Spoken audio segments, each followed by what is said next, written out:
All right. Hello and welcome. Campbell here from Autodidactic, back with Paula for our fourth talk, I think it is, in uncovering his story of Melbourne and, Australia in the whole, I guess.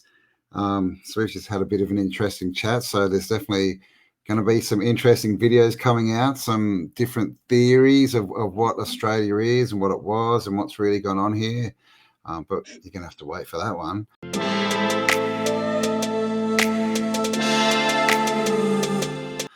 Hey, going, Paula? Welcome back. I'm well. Hi, how are you, Campbell? I'm good. All right. So you sent me heaps of pictures. You're raring to go. So let's just jump into it. Let's get into it. There's a lot to cover. All so right. I'm going to start from the finish of our last video, and there's a lot to do. So going quickly back to 1854, there was something huge happening that I didn't even realise, Campbell. We were not only building these huge exhibition buildings and other buildings at the time, and water supplies and roads and what we talked about. We also were building the hugest man-made reservoir in the world in 1854. I did not know this.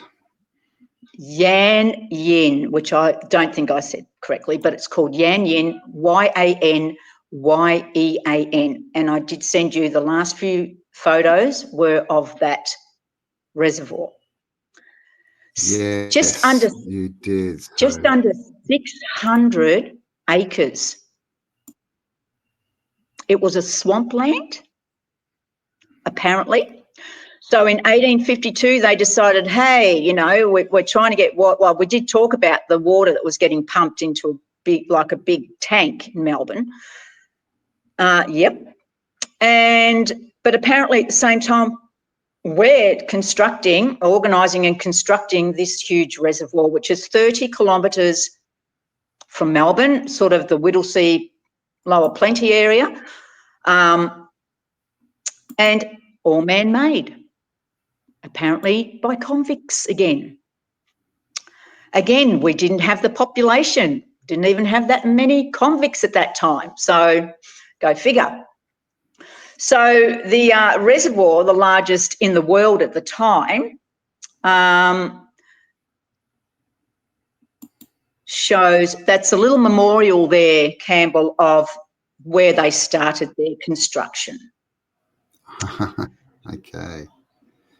Yes, just a little one. It's a strange looking memorial, is it?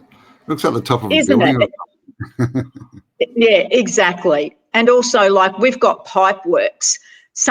We've got open drainages full of cobblestones that go for kilometre after kilometre towards Melbourne. It goes underground, above ground. We've got aqueducts. We've got pipe work and open channels in that area. People don't even know what they're for anymore because they go in all sorts of directions from the forest. So this is Bear Castle. This is also in the area, Campbell. Haven't even done a dive on this one. Interesting. Again, that looks like the top of something much bigger, doesn't it? But I mean, look at the turrets on all the corners there, those rounded off turrets. Exactly. So we're just, let's just build a little Bear Castle while we're making the world's biggest man-made reserve in 1854. Hey, why not?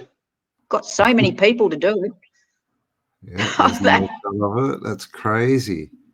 Out in the that middle of is nowhere. Crazy. That is crazy, Campbell, and it's even more crazy because I didn't know about this reserve because, like you, we do so many deep dives on so many different subjects. I can't live a lifetime in all the subjects matters that we can go into. There you go. That's supposed to measure the water. Isn't that the top of something? What's that hiding, Campbell? There's a very similar picture to that. I think it's in Asia somewhere, just with the top of a steeple sort of poking out of the water. Yes. But that's it's like a belfry, doesn't it? Yes. And what are dams for? They use them to hide things, don't they? Well, definitely, yes. Yeah, yes. many instances of that for sure. Now, Campbell, the reason why I quickly had a look at this for 1854 is because of a comment. And in that comment, I can't exactly remember what was said because it was the first one I did with you, but they said something about there was original Egyptian artefacts there In this that had been removed. Interesting. Okay. Isn't that interesting? So I digress. So I thought I'd better I'd love to share that with you because we're doing this in 1854 too. So very busy year. Very busy. So we'll jump into quickly the exhibition buildings we were talking about of Sandhurst. Just quickly, have you seen the photos of Lake George? Lake George. It's around Canberra. They're these. Yes. You know the one, and it's like it looks like a world's exhibition. It's like a full Tartarian city. Yes. I wonder if that's Canberra's. I wonder if that's under that reservoir. Yeah, you got to wonder, don't you? Because Canberra's another one that has a lot of weird stories to it, and there's so many. I can't find that picture either, Campbell. Remember that picture? I came across it. Hey? The Lake George ones? No, remember, I came across a picture when I was doing Canberra way before the first Tartarian event, and I found that beautiful picture of the dressed up ladies standing in front of a Tartarian building, it discusses Canberra. Then you and Kelly found it too. Yeah. And I can't find it anymore. Oh no, I've definitely got it.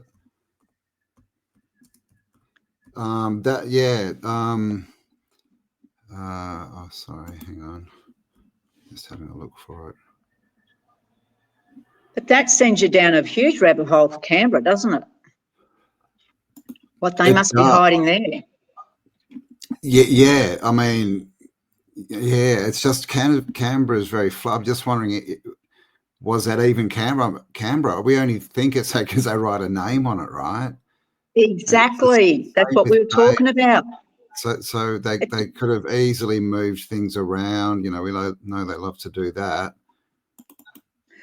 But Campbell, quickly on Canberra, I know when I did the deep dive on it, there's so many paintings of the so-called contest winners, a lot more than anything else. So, and it was like Venice. And I'm wondering, did it look like that once and now they've totally destroyed and flooded the area with reservoirs and lakes and... There you go, the Citadel of Canberra. Yeah, I haven't found the lady yet. Look at that, the newly christened capital of the Australian Commonwealth. I mean, honestly.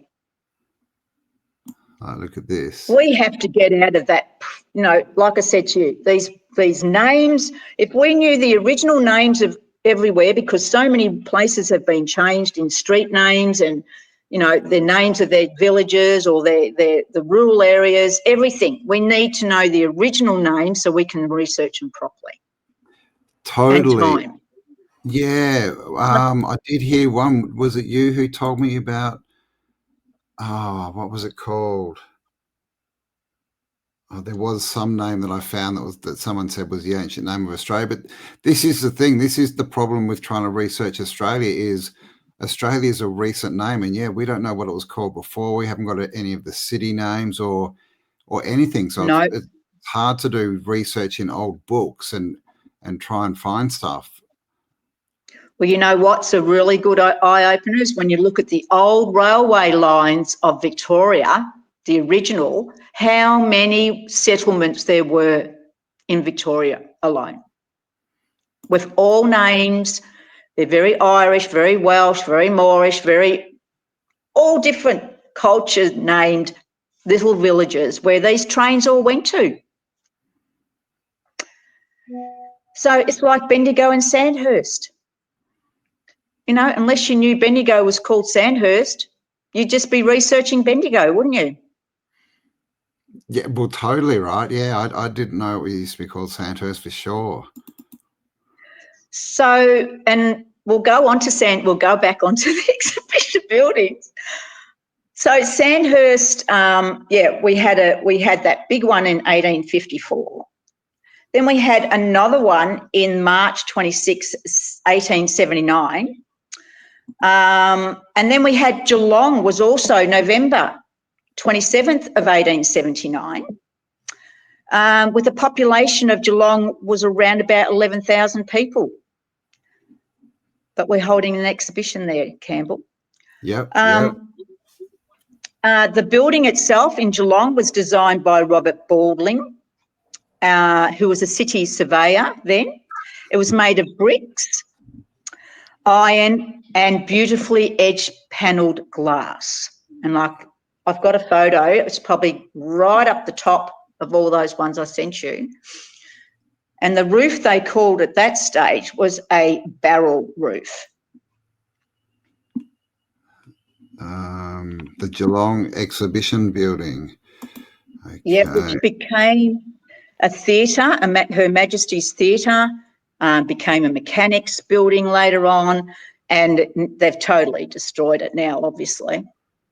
But yes, that's the Geelong. So we've got this curved roof that we see a lot, curved glass roof. It's pitch there, and this 1854, and again, the glass, right? Like the glass narrative doesn't match up. They shouldn't have been able to be making this ornate, really good glass, and especially in Australia. But they weren't even making it in England, apparently. But it looks Moorish too, doesn't it? Yeah, it's got that look to it for sure. We got the columns here, and it's a bit of a blend, that one, isn't it? Isn't it? It's very different. Yeah. Yes. Chips, who knows? So do you know with Geelong, which I didn't know, apparently Geelong started before Melbourne, and it was supposed to be Melbourne. It was supposed to be where Melbourne is now. Melbourne wasn't actually chosen to be the centre of Victoria. They were looking at Geelong at one stage.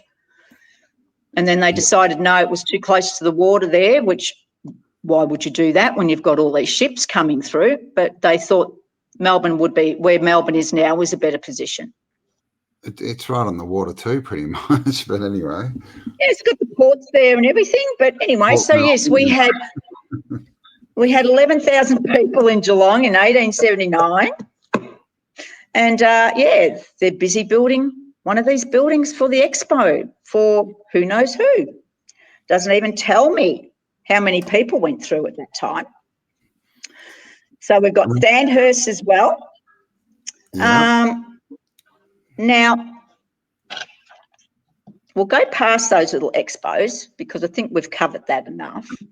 I want to read you a little story, Campbell.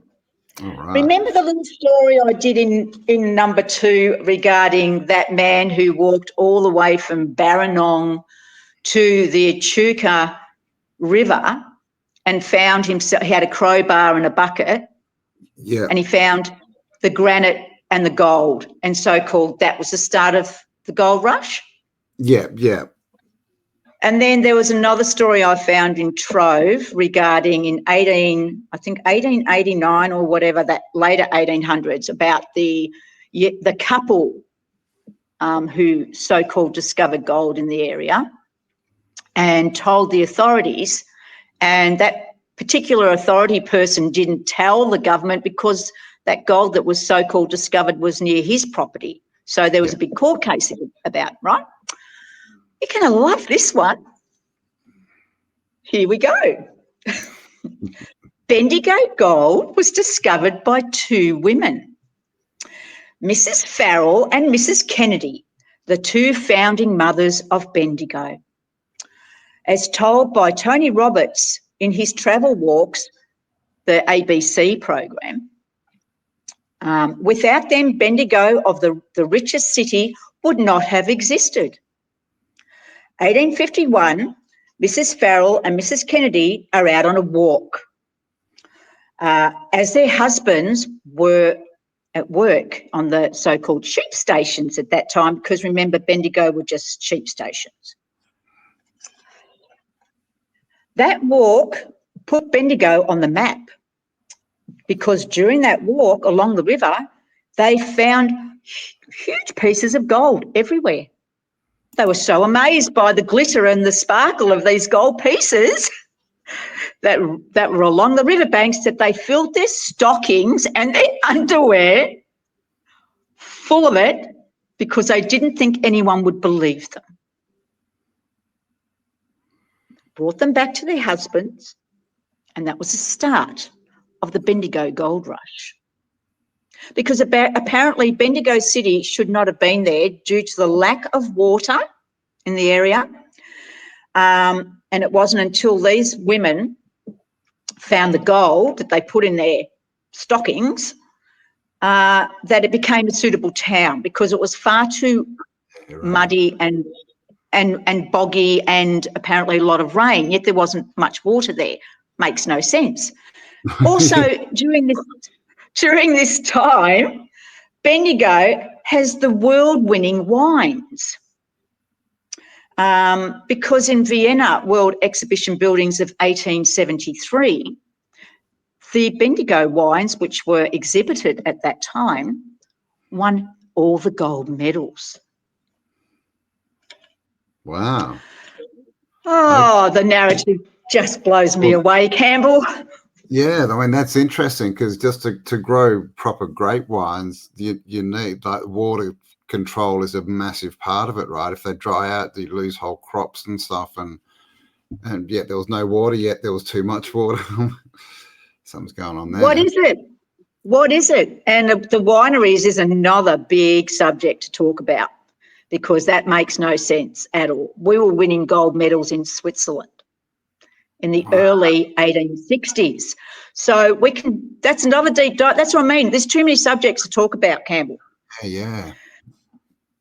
All right. So Bendigo was discovered on the basis of these lovely two ladies who were able to lift their dresses and fill their stockings and underpants with gold.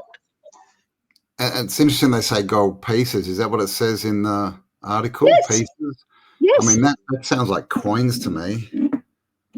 Yes. Well, yes. What kind of gold was it? What kind of gold was it? Exactly. Because this was in Trove, the newspaper.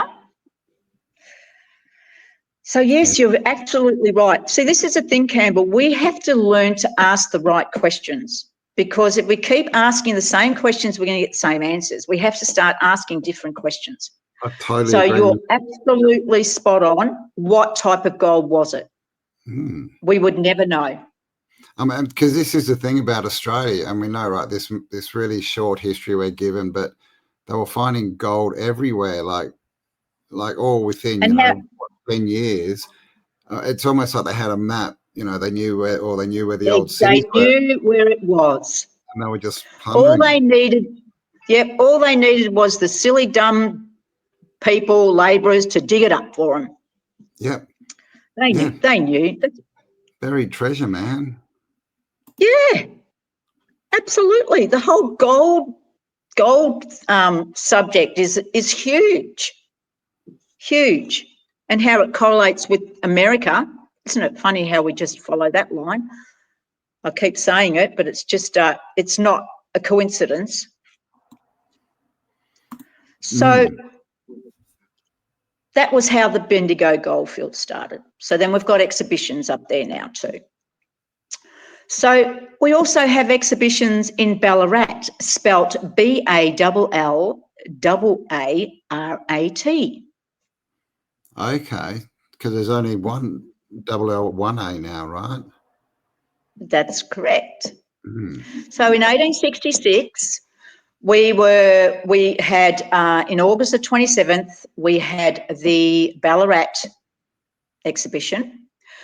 We were also closing down the Crystal exhibition in Melbourne in 1866 for the Australian Mint building. And we were also building the 1866 new exhibition building, which opened in I think it was in the October of 1866. In Melbourne? Yeah. Okay. So these dates are just all back to back. We've got hardly any population. It's right. it's I it's didn't know there was exhausting, Campbell. And just as an interesting side note, like just past Ballarat is the town of Ararat, Yes, my as in favourite place. Mount Ararat, right? I don't know, just Yes, a little link there. and I'll give you another link in a minute once I finish all my other stories. There's another link to that, Campbell. Keep that in the back of your mind. Cool. So this is the excerpt out of the Trove announcement in the paper of 1866, August 27th. Ballarat exhibition starts off a series of exhibitions to lead up to the grandeur display, which will be held in Melbourne in a few months. By the description of the exhibition, it contained a lot of displays, including carriages, horse-like carriages, specialised wood for the area of Ballarat, which they've only just discovered by reading this one. They found it that it'd be very suitable for flooring and for carving of staircases. They also complained after, well, there was another excerpt a few days after, because they didn't have it open very long, that the building wasn't big enough.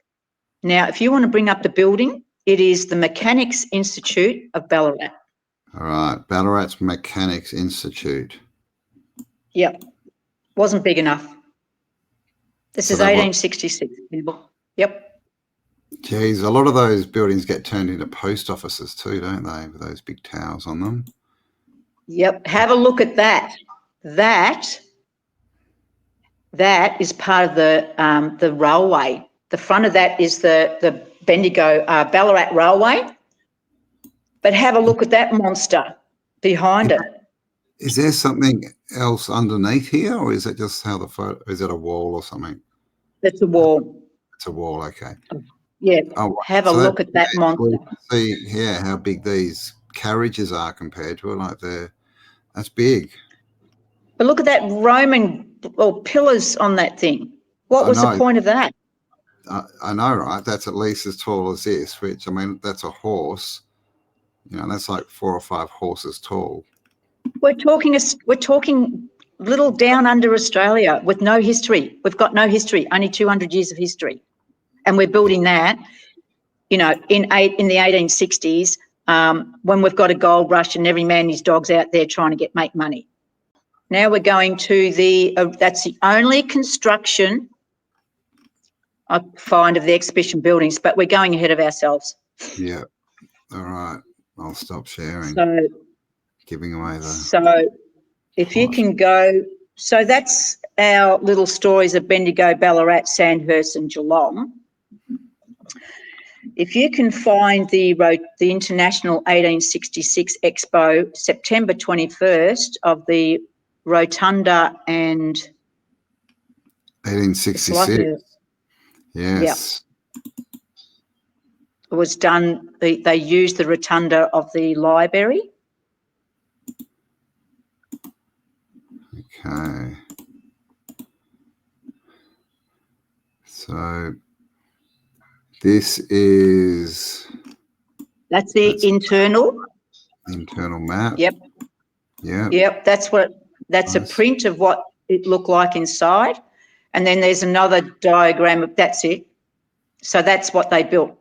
Built by Reed and Barn, who did the Royal Exhibition buildings, apparently, was the architects for that. What is this walkway for? Is that supposed to be another part of the building? Yeah, right. That's another part of the annex, apparently. Oh, annex, of course, and the Great Hall. And this was the library as well, did you say? Yes, they used that rotunda of the library and added to that. Oh, that's okay, of course. So that's, So I'm going to read you an excerpt that I found describing, that's all the exhibition buildings, so hold on to that one. All right. We're talking about the 1866. Now, that rotunda. So if you can just imagine that building, what it looks like, I'm going to read you a actual description of the inside of that building when it opened for the 1866 exhibition while you're putting that up. So the hall is comparable to the most spacious, most artistic in its interior structure, the most profuse and elaborate in decoration to any attempted to be erected on the Australian continent. As it exceeds any other, was hard to compare with the building in the colonies in description, was hard to verbally describe it, as the extent of its beauty had no words. Until the Honorary Sir Redmond Barry, in his literatures of the halls of Europe, saw the building, he said it compared to nothing he had witnessed before. This is not making sense, Campbell. Okay, it goes on.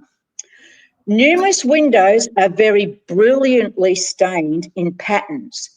The upper woodwork and interior dome, the dome roof. The colours corresponding in style. The surface is in red and blue panelling. Hang on. The great feature of the hall, however, consists in its spaciousness. Of size of some idea may be gathered from the statement from Sir Barry in the literature. The hall was 220 feet long, 82 feet wide, with the exception of the which compared to the Pandus and the Westminster. There was none in Europe that exceeded this building in length and was larger than 4 of England's cathedrals. Are you seeing that in that picture? No, well. What building are we talking about here, Campbell? Yeah, sorry, you go. The hall, however, could contain 50,000 cubic feet more than that of the Westminster. The 2 wings connected were 230 feet, and when raised to the completed height of 3 stories, the rotunda of the grand staircase was as handsome as any large dome of the cathedrals of St. Isaac in St. Petersburg, sorry. What? So he's comparing the dome to St. Petersburg the cathedral in St. Petersburg. For the celebration, apart from the decorations in one section, several gigantic gas meters through which this useful source of light was conducted to all parts of the structure. The lighting of the main hall was provided for by 5 very large reflectors attached to the roof, and each enclosing multiples of jets of flame. So they got gas flames. The wings illuminated by independent systems of burners projecting from the inner sides of the pillars on the outer and the walls of the inner sides of those pillars as well. So you've got burners in these pillars that describes to me on the inner grooves of the pillars as well as the outer grooves of the pillars. And they're all lighting up, they're all flaming. What a spectacular scene of thousands of people dressed in countless hues of colour and fashion of styles of all periods of time, with halls vastly decorated in the most artistic skills, blazing with light, with festive music, with glimmering jewels and dazzling robes and sparkling tiaras. What a sight to behold of this beautiful exhibition. What's he describing, Campbell? Well, not that picture that we can get access to, like the size of 4 cathedrals, better than St. Petersburg. I mean, that's ridiculous.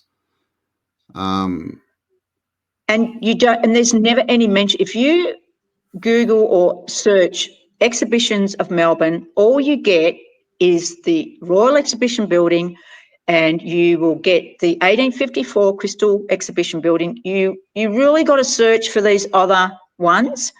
And that Rotunda one in 1866, which apparently was a huge event, you get nothing.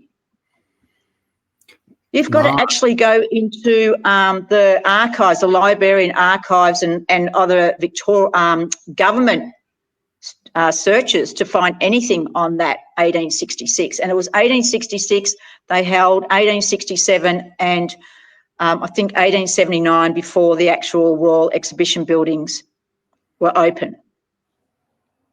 Yeah, that's crazy. And of course, you know, apparently all of Australia's history up until that point burnt down in the Sydney exhibition. When that building went, they said that all the archives were underneath it for some reason. Exactly. And all burnt. And so if you're finding this in government archives, then clearly someone in the government knows this stuff, right? Like it's there. But we don't ever get taught, we get taught nothing about Australia. Well, I didn't in school. Like a bit about Ned Kelly, a bit about the Eureka Stockade, and that's really it, right? Captain Cook, maybe. And that's what we get taught. What does the rest of the world? They just think we jump around with kangaroos all day.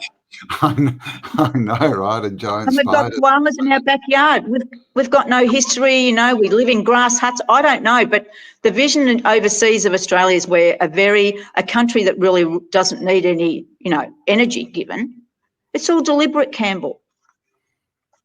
We were so much more, so much more. So this 1866 exhibition had 263,000 visitors. 263 in Ballarat as well, wasn't it? Is that right? Yeah. Ballarat? No, not Ballarat. They don't give you how many in Ballarat. Oh, okay. But the one in Melbourne. Yeah, the new one that I just described had 263,000 people go through it. So it was actually open from 1866, October 1866 to February 1887 and had 263,000 visitors. Wow. And this is sailboat time, apparently. Yep. No, Australia's a long way from Europe and everywhere, right? Australia's a long way from everywhere. Yeah, wow, that's interesting. Because, I mean, there probably wasn't even that many people in Australia, according to the records, right? No. It's just ludicrous. It's ludicrous, Campbell. So then I'm going to add a little story, which hopefully it interests you, but you wouldn't know about unless you probably were in the fashion industry. But I think it has for symbolism of this time period. If anyone's out there who knows about symbolism and about, I think with dates as well, and also with numerology, I think this story I'm about to tell you is symbolic in what it represents and it also has a lot of dates and occasions that I think have a hidden message. So if anyone's into all that, let us know what you get from this story. Okay, so in 1866, we had a lady, the soon-to-be governor's wife, and there was 3 fancy dress balls in this time period, Campbell, and they were held at the old 1866 exhibition building, the one with the crystal glass, because don't forget, these two are overlapping. And if you want to get this up, it's called the press dress. Yes, I did see that one. So Mrs. Butler, Matilda Butler, is the wife of the soon-to-be Governor-General of Melbourne. In 1866, she makes an entrance into the old exhibition buildings when people first saw this dress. And that's it. So if you go back, there's a little black and white picture as well, which is her original, the photograph. Go back. Go back. Oh, hang No. on. A different spot. A black and white photograph. Yeah, it's an old newspaper, like an etching that was used for the newspaper for her. Yes. Is her entrance into the old 1866 exhibition building, Crystal Building, when she was first seen to wear this press dress. That's quite a building. That looks a bit more cathedral-like, doesn't it, that one? Doesn't it? And there's another one. That's it, that one. If you want to hone in there, that was the first appearance that she had for that press dress in the original in the old 1866 exhibition building, the Crystal one. Wow. She then wore it. Dressed. Hey? Look at this guy. Look at how they're all dressed. Look at this guy. He looks like look at this guy. He looks French or something. Military. Exactly. Like. But have a look at the headgear. I mean. Yeah. This guy looks, well, he is Scottish. He looks Scott, yeah. Is this a headless person? Wow. So what an entrance this woman made at a time where that's the one of that's the trove, the newspaper article about it. That was a fancy dress she wore the third time. These people had a lot of parties, Campbell. I'm starting to wonder whether all these buildings were there for the elites' parties. Wow. Someone was having fun. Someone moved in and got their free masonry, their free buildings, and yes, look at that. Look at the right. Look at that. I mean, that's. But we're talking. We've got photography then, Campbell. Why are we doing etchings? That's a good point. What's this? 1866? Yeah, photography 1827. So. Almost 50 years old, right? I found photos that are pre-1850. They're amazing. But why? This is such a spectacular thing at that time. Why are we not taking photos? Yeah, and lots of photos, right? And lots of photos, because by the sounds of it was a pretty big deal. It's crazy. So, yes, we'll go into that one. So anyway, we'll read about the press dress, if you can get the dress up, Campbell. All righty. So the dress was a rich white corded silk. Never heard of that, a corded silk before, which I think is a much thicker silk. Trimmed with pale blue and pink ribbon, covered with glittering. Parts of it had glittering mirrors, reflective mirrors on it.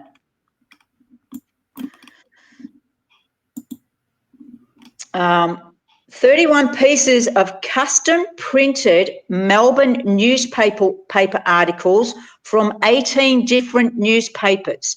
So the 18 different newspapers, whatever their front page news was for that time, was printed on that silk corded dress.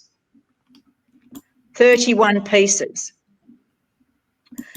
So you had the Age, the Argus, the Herald, the Australian, the Leader, the Australian newspaper, and even Punch, which was a well-known magazine at that time, also was printed on that dress. They also printed titles of all the country newspapers on that dress as well. And they were printed on slips inserted between the panels. The dress was made by a local dressmaker called Mrs. William Dobbs of the Garden Creek Road. So I even got her address. What makes it, apart from the newspaper prints all over this dress, when they found this dress, because it was put in the archives of this person, they found it in a wardrobe, and of course they set apart the museum, the Melbourne Museum spent years putting this dress back together for an exhibition. They found that dress was very unusual for its time because parts of it were made with a sewing machine, and sewing machines weren't available in that time period. Interesting. I thought that was interesting because when they were shown at the exhibition buildings, apparently, but they were, again, far too expensive for the average woman at that time. So it wasn't something that you could buy. And I think by the sounds of it was also, well, it definitely wasn't available. It was on show, but it wasn't available for purchasing until much later. So that dress was meant to be made here. So who had a sewing machine? Yeah. The dress was worn. Someone did. The dress was worn at the old exhibition buildings in 1866, then again for the opening of the new exhibition in September 1866. And then it was worn for a coronation fancy dress ball in 1867. Now, the bodice of that dress and the headdress, the bodice was found, but the headdress that was worn at that time wasn't. And she also had a staff, which I find interesting. Because who also has staffs? Wizards. The Queen. Did you see them? Did you see them break the Queen's staff when she was at the inauguration or whatever it was, when they had her body in that coffin? They broke her staff in front of everybody. What does that say? The magic's been broken? Wow. Yeah. Yeah. So that's to signify the end of her rule, right? I guess. Yep. And her magic. And her spell casting for sure. Yep. So does that mean that King Big Ears got a new one, did he? I don't see him have a staff. No. Something to look for. Interesting. The staffs are very important. So interesting that you've got the soon-to-be governess of Melbourne, because you can see it in that one. She's got a staff. Yeah. Look at it. Isn't that interesting that she has that? She's wearing a press dress to announce. What is she announcing? Yeah, right. And very interesting. Yeah, very interesting choice of a dress for a soon-to-be governess with a staff.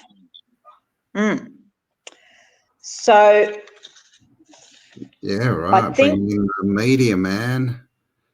Exactly. So not only was that dress made by parts by a sewing machine,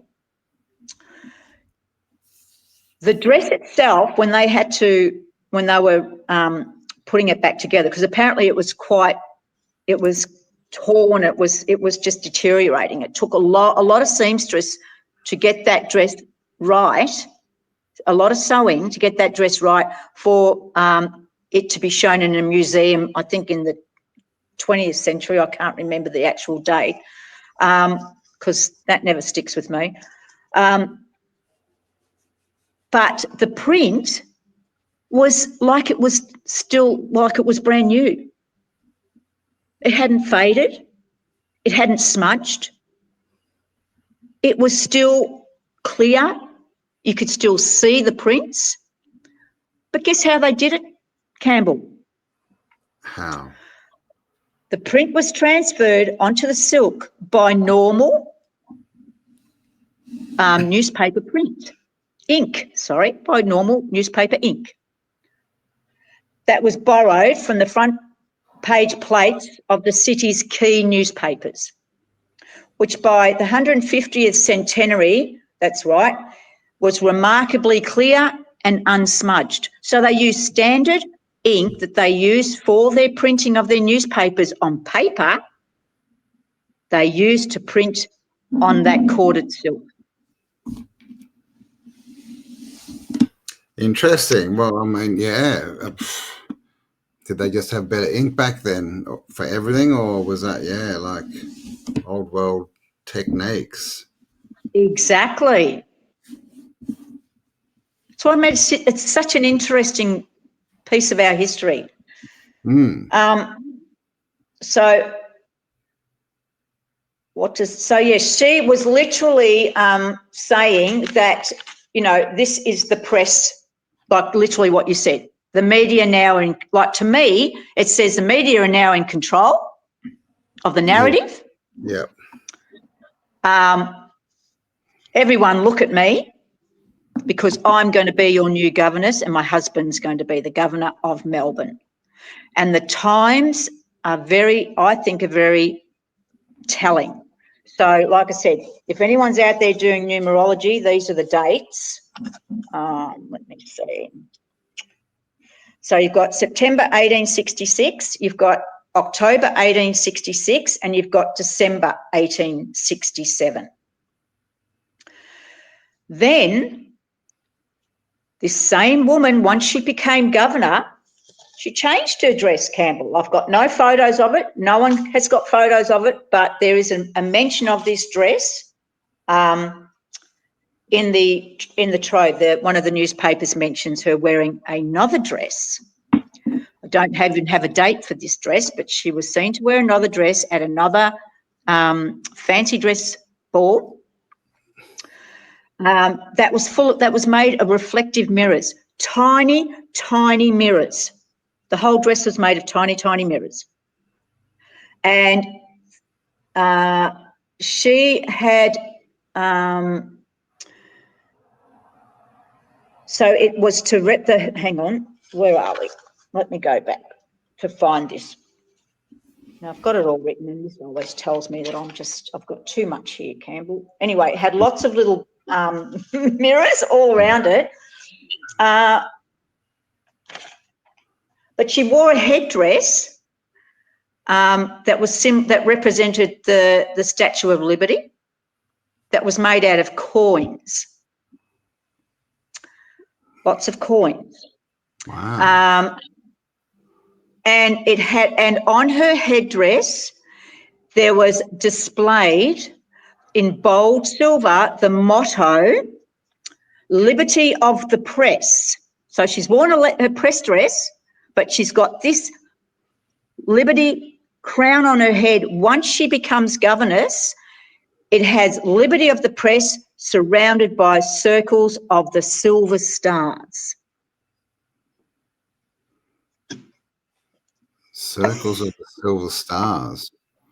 Yes. Is on her headdress, made of little coins. And so this, and the coins, obviously, we see that in a lot of headdresses, right? Like the whole sort of, gypsy kind of look with the coin. I mean, you see it actually a lot around. When was the Statue of Liberty? I don't know. Let's have a look. When was the Statue of Liberty built? Statue of Liberty, what? Was built in France between 1875 and 1884. It was erected in New York, 1885. So, I mean, you said there's no date for this, but her first dress was 1866. Is that correct? Yes. That's the press dress. So we're probably thinking, I mean, I don't know how long he was governor, but I mean, I would think that she wore that dress after he became, after she became the governess of Melbourne. She was seen to wear that mirrored dress with the headdress. Yes.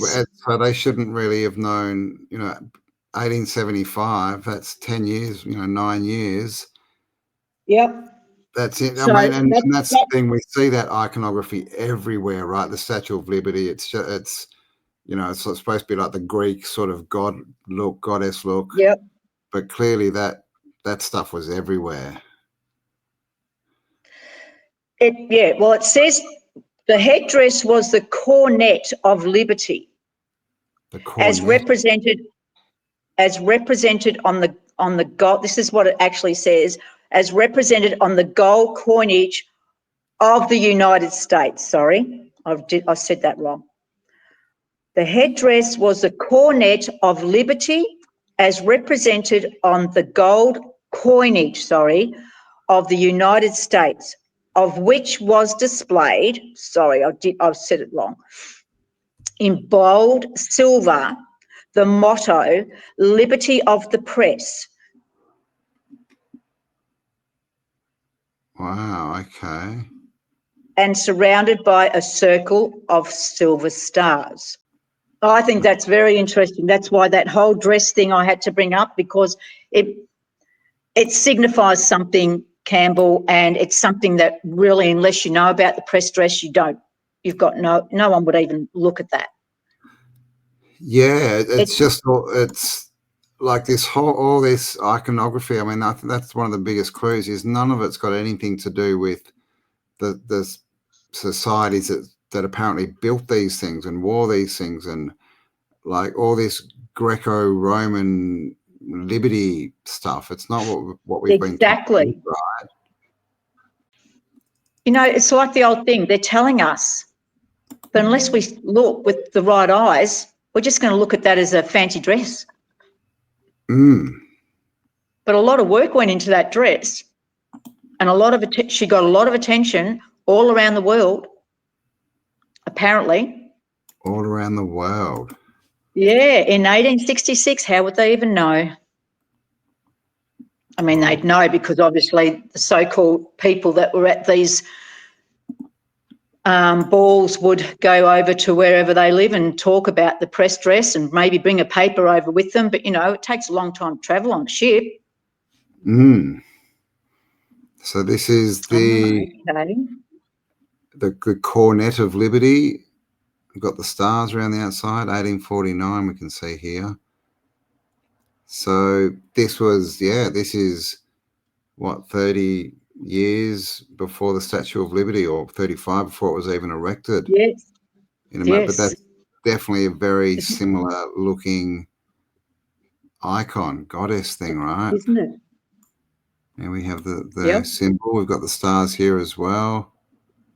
Of course, the eagles everywhere. What the eagle, what the eagle actually, what the eagle actually represents, what I found out? What's that? It's an indigenous symbol of an eye in the sky, of an overall view of looking from above down below. Oh. Well, I mean, an eagle's eye. Yeah, eagle eye, bird's eye view. Yep. Clutching his little arrows there. Interesting. It's a beautiful coin, isn't it? Yeah, don't make them like that anymore. No. Good job, Campbell. Oh, thank you. So she wore whatever that represented that on a headdress, on her head. So in Australia, right? A new colony trying to find its identity, apparently. So let's bring in other people's bloody identity. It's crazy. Campbell, none of it makes sense. None of it makes sense. It really doesn't. So anyway, I brought that up because hopefully there's people out there who do a bit of research, more research on the press dress. Have a look at the dates, because I think the dates are very important. I think they're telling us something.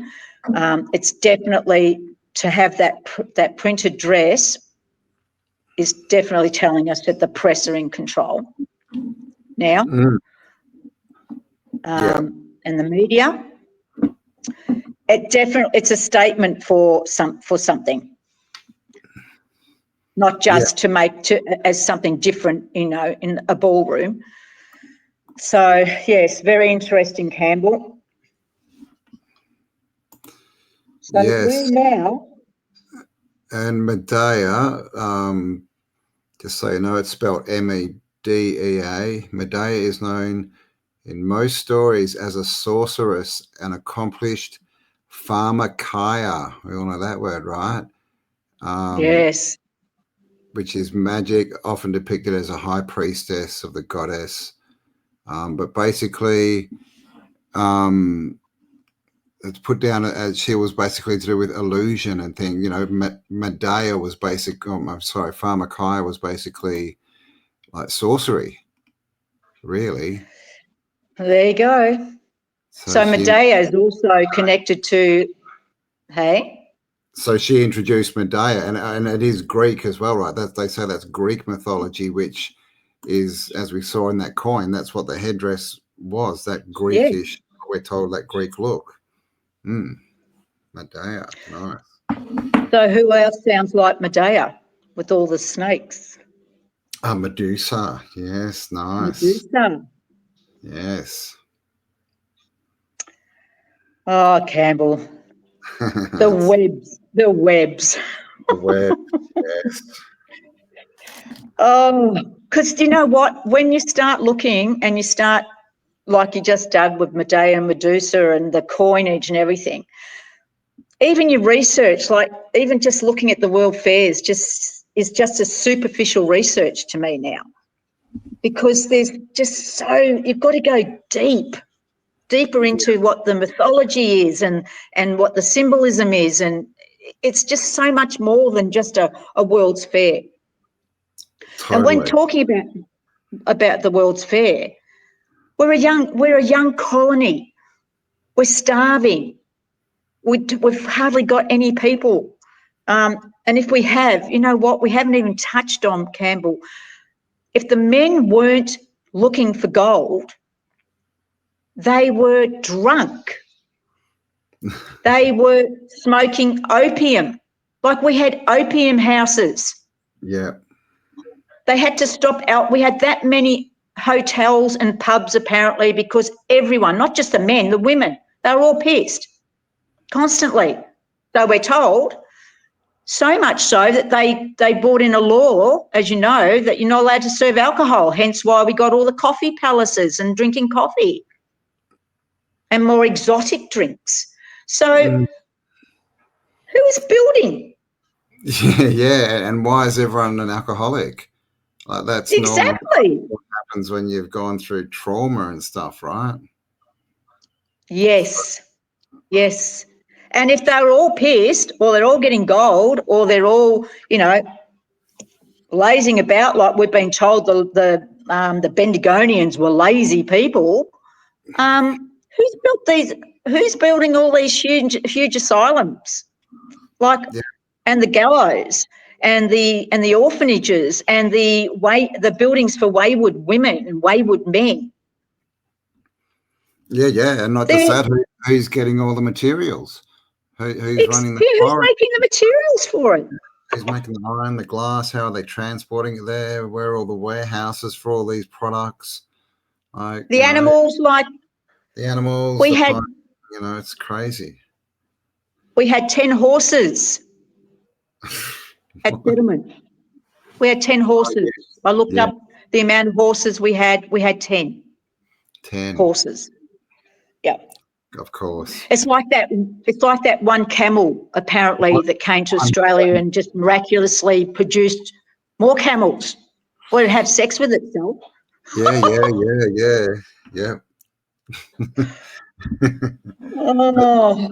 That's the camels and horses, I'm sure we hear, Australia's still got the largest population of camels in the world.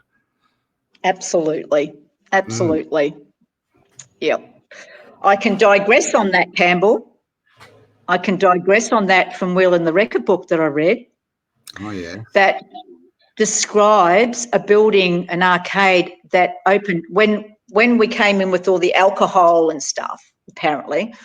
We had these lovely little cafes everywhere in arcades. And there was one that apparently had its own, you walk through an arcade, you came to this cafe that opened up into a big courtyard with fernery, and apparently it was absolutely beautiful. You sat in there, had your cups of coffee, but you were also greeted by exotic animals.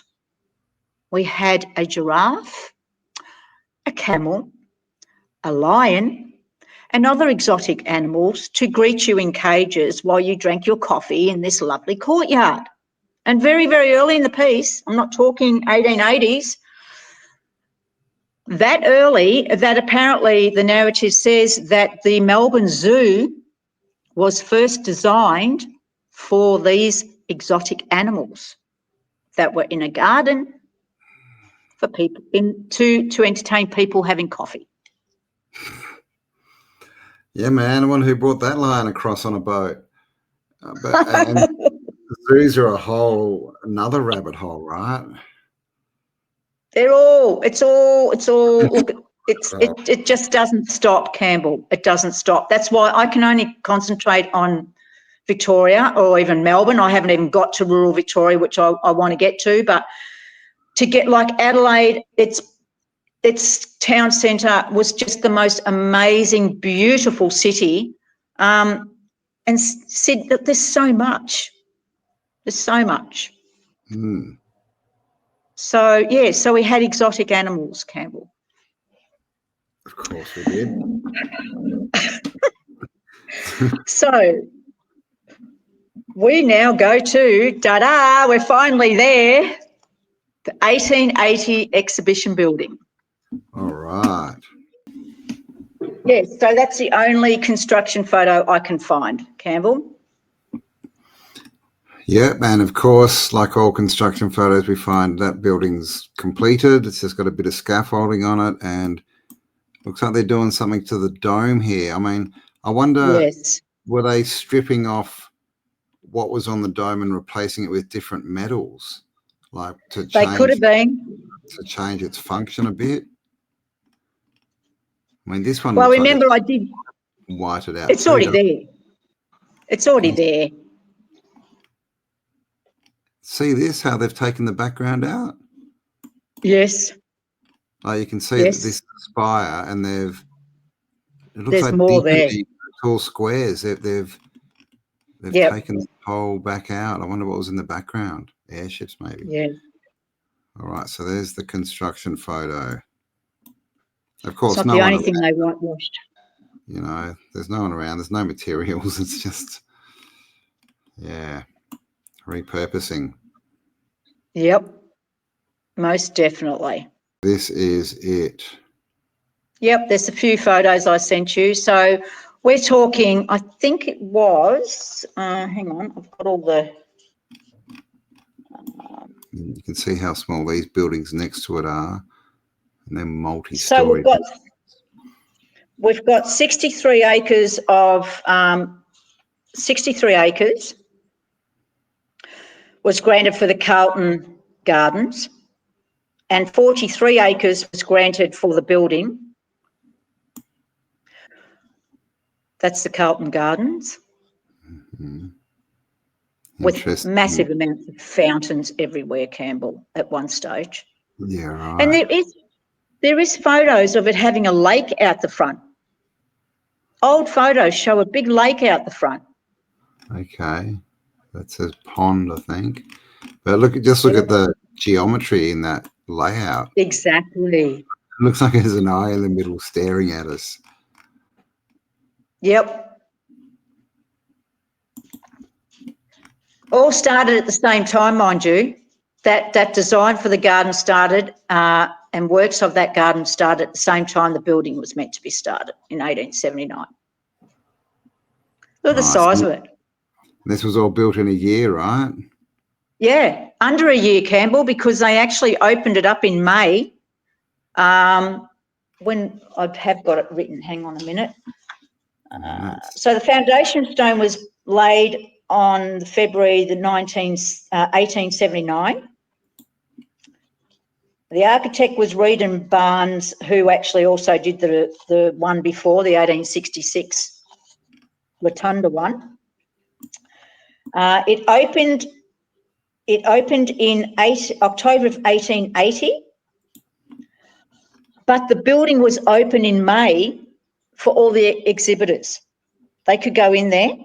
Now, before you go into all that, I want to have a talk about all that. But yeah, the exhibitors were allowed to go in May. So it was open way before. So it was under that time period. To build this and the gardens and all the gardens around here and and put fountains in, water as well, plumbing the water in for all the fountains. There's so many fountains apparently. And then it closed again of the April 30th, 1881.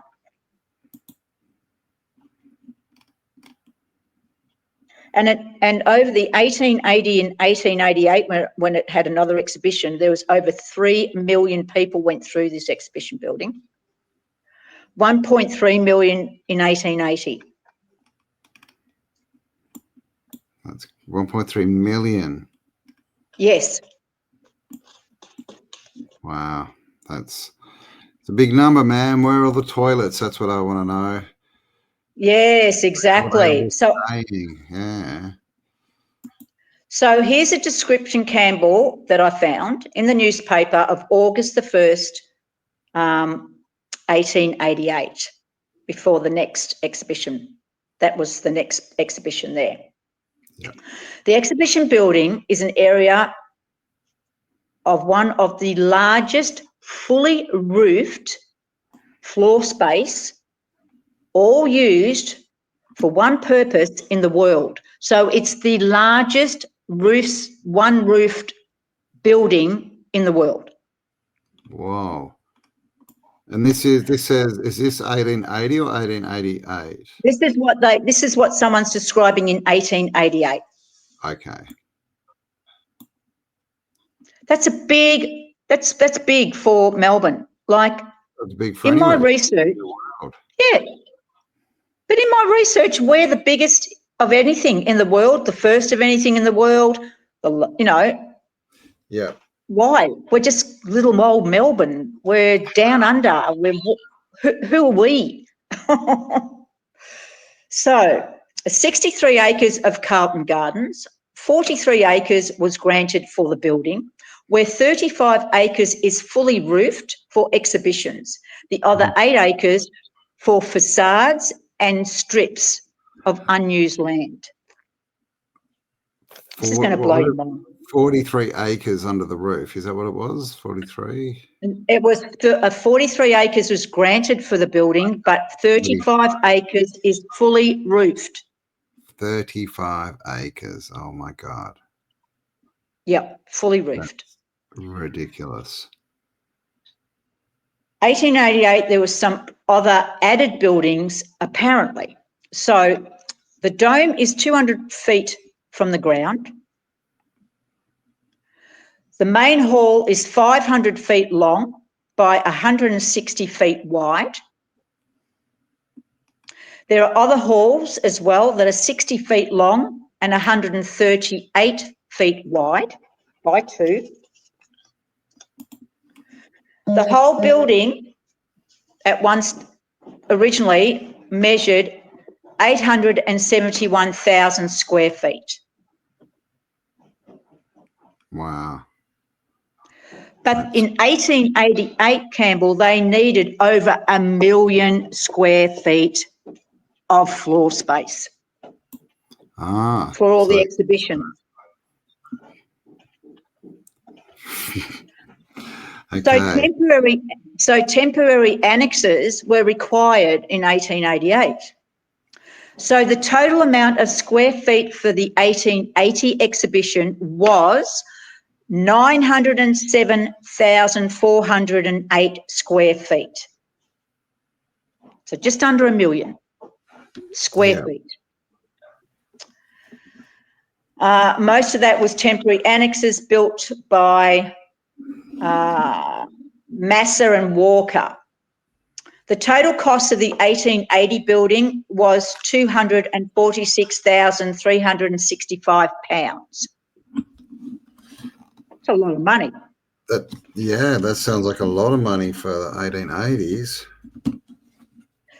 So in 1888, the exhibition required a further 1,250,000 square feet. So another competition was held in 1887 of April for another 15 acres of temporary building 15 at acres. at £4,500 per acre. Okay. So that was added and took under 12 months to build. Of course. Of course it did. They're just super beans at that stage. So they did anything. Everywhere, yeah. So they made extra domes, and those domes were 6 feet high to the ceiling and 135 feet to the roof. They were like, to the roof where it was curved, and also contained lots of windows. The whole place was repainted, and a ball was to be adorned on top of the roof, which was made of gold, gilded gold. You got to laugh, don't you? You really do. They ended up having to use the basement, Campbell, because they still couldn't find enough room to fit all the machinery. So the total space of the 1888 exhibition building was 1,625,000 square feet. Under roof. Well, that included all the annexes, the basement, like the 15 acres added onto it of annexes and domes. Yeah. So, but it was all undercover, basically. Like that's. Yes. I mean, and you've got to ask, what were they showing? What did they need all this space for? I mean, machinery. What kind of machinery? I wonder where that machinery came from. Exactly.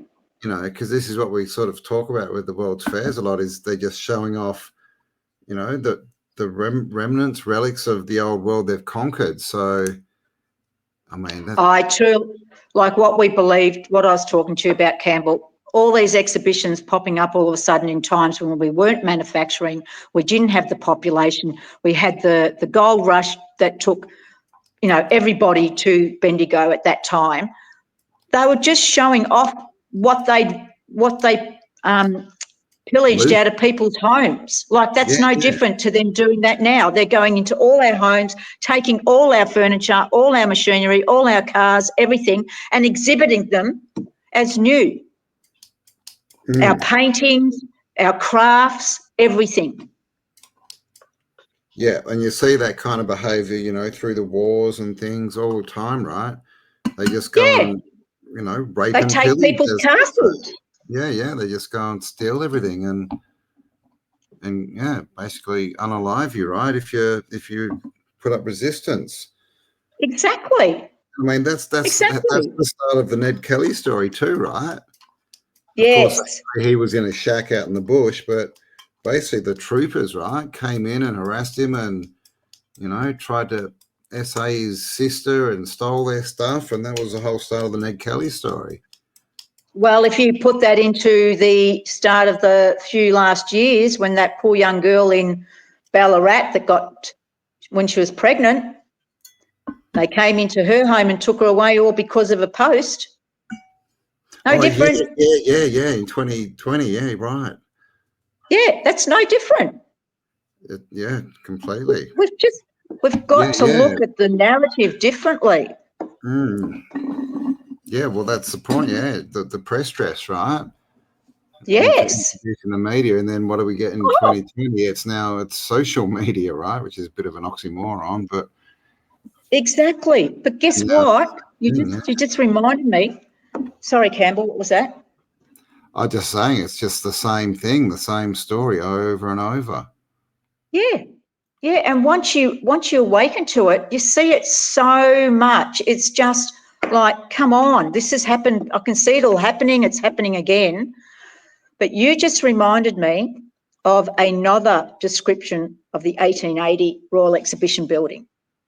They had a few people, they interviewed people who went there and asked them what they thought of the building. There was one particular person that they interviewed that wrote an article in the paper and said that they thought it was absolutely ridiculous that when they entered the Royal Exhibition buildings, the first thing they saw was a gilded, large statue of a woman on her side, laying down, looking directly at you with a wreath of victory around her arm. Okay, yeah, well, yes, victory, right? We hear Yes, this phrase a lot. We've got victory towers all over the yes, place. Yeah, I mean, are they just shoving it in our faces, right? absolutely they are. Like the press dress, they're shoving it in our faces. And, you know, these parasites know that that there'll be people like us because there was people like us back then that were questioning and asking why, what's going on. They know us better than we know ourselves. So what are they going to do? They're going to make sure that all this is here for us to find. And it's a big, like I keep saying, F you. Yeah. Yeah. Obviously, there was a lot more of us back in the day because look at the size of the lunatic asylums, right? I mean, and that's another way to get rid of the population, especially, you know, if you want to divide it up, you know, you could put only whiteys in there, right? And then, you know, get this narrative of, oh, there's different peoples and don't listen to what they say. Absolutely. They didn't really live here. They're crazy. They didn't own Yep. that house down the street. They're crazy, right? That's exactly right. And that goes to what we were talking about before we came on air. That Yeah, whole white person narrative, it's all an agenda to bring totally. And it's basically what they're to doing divide again. us, They're doing it again to right now. divide us. Yeah, Yep. dividing. Yeah, We're all Indigenous of this realm. There is no white, black, pink, yellow, orange people. We are all melatonin people, and we all produce melatonin in different climates. We're all the same people. These pricks have made us divided by bringing in the white narrative. And remember old Menzies? Who brought in the white supremacy law? the white Australia Menzies. policy. Yeah, Yep. You know what? Like you, we were talking about, I go as black as the ace of spades in the summer, yeah. and my hair goes as white. So I'm a blonde Aboriginal when it comes to that, and that's another bloody narrative word too. You have to wait for that one, but yeah, I'm definitely the same. I don't burn. I go really dark, and my hair No, goes lighter in the sun. And I so was we born are all, with we're white all hair. one, we're a nation of people. We're all Indigenous. Yeah, We just put labels on everything, and it's done deliberately to separate us. Whatever they can do to separate us, they'll do. We have to learn to stop looking at those labels and start thinking yeah, as a superior being that we are. yeah, yeah. I mean, it's true. Like this is a whole Europe narrative, and you know, there's a lot of questions that, you know, well, why are all the white people in Europe if they keep shifting, you know, populations around and blah, blah, blah. But when you think about it, Europe's not white. Like, They're sure, not. Scandinavia, yeah, you could have that, but go down to Spain and Italy and, you know, then you get dark-skinned people and you can almost see it in Italy when you move up, you know, the people get lighter and lighter in color, right? Well, But I was actually asked if I was ever a Southern Italian because of my olive skin and blonde hair, and I'd say no, I'm Dutch. Dutch people can be very dark, and I've got actually Indonesian blood in me. So we've all got parts of something in us. I've got Indonesian, German, Spanish. I've even got Negro apparently somewhere in me. So what am I? I am just an Indigenous person of this realm. I don't belong to anything. All that is labelling. And, yeah, you know, if you want to talk about the Europeans, they were dark. The original elite royalty of Europe were the oh, more people who were dark. yeah, The totally. Bourbons, they were dark. Yeah, and you can see search for the artwork and you can see all the portraits, and then there's this very interesting phenomena where a lot of the portraits of dark people, you find second portraits that they're suddenly white people. And that's what I just mentioned before. We just don't have vanilla skies, Campbell. We have vanilla people. They've been deliberately whitewashed in the photos and in the paintings to set up an agenda, a narrative about white people. About, this whole white, black or Asian kind of narrative when they've whitewashed people in photos. And this is ultimately it, which people need to get their head around. It's not, white, black, Asian. It's us and them, us and the exactly, exactly. And like I mentioned to you too, and if that lady is watching, I think her name's Indigo something. She reached out to me in the first show that I did, and I wanted to know if I know anything about the blonde-haired Aboriginals or Indigenous people. Yeah, sorry. Because she comes from a white-haired Indigenous tribe in Melbourne who are pure Indigenous people. Yes. So, I want to talk to her. Contact us if you're out there, Indigo, or anyone else that knows, has information, is one of these, white, more Caucasian looking Aboriginals, natives, whatever whatever label we want to put on it, Australian. Exactly. Yeah. Well, she actually even said in her comment that the reason why there's white-haired, blonde-haired original people is because of the settlers interbreeding with them. And she even said that's bullshit. That's just another narrative. There are original white Aboriginals, just like there's original red-haired, blue-eyed people, and there's New Zealanders that are red-haired, blue-eyed people with lighter skin. Our melatonin comes from here. It doesn't come, and then it affects our skin. Our melatonin goes through our eyes. Sunglasses. Why do we all wear these bloody things? Because we wore sunglasses, because the melatonin and everything has been affected. It just goes on and on, Campbell. It goes on and on. But yes, we have to stop thinking about ourselves as friggin' white, pink, black and yellow people, because there's no such thing. We are all Indigenous people. We are all superior beings. We are all capable of so much more than what we're being told we can be. So let's just all grow up. Yeah, totally, Put our big pants on and let's go. Yeah, get your shit together, people. Get your shit together. And because they're pushing this narrative to do and wrapping it around slavery at the moment, but every population has been enslaved, and it's not us who came up with slavery. It's their narrative again. It's totally over and over again. So this whole we need to fight each other is, it's all there. An eye for an eye, it leaves the whole world blind. I mean, which they are, right? Because they can't see who the actual problem is, right? It's the parasites, the L-ites. We all know who they are. Then they're not us. We all know who. Absolutely not. And you know what? The most original people, I believe, and I've said it to you, but we'll go a bit deeper when I get more evidence, is from here. It's all about look over here, but don't look over there. Everything's about keeping you occupied and keeping you here, and don't even question that. It's just all diversion. It's all separation. Everything we do, but we're going to something much better soon. So, totally. Everything's changing. March, is been a bit of a rocky start. I think it's going to be a rocky month, but it's change, right? And change is always, a bit painful, probably, definitely disrupting. Absolutely. But we need to do it, right? And all this is being shown to us. This is what the apocalypse is. The apocalypse isn't the end of the world. The apocalypse is the unveiling, and we're starting to see what all these people are. Like, we can see it, right? We can see that they're all dodgy. They're all, satanic. Look at our election. Yeah, look at the election. I mean, look at the election. Is that not? If that doesn't show you fraud, I don't know what does. But it's going to wake a lot of people. Hopefully, they're going to realise, why would I vote?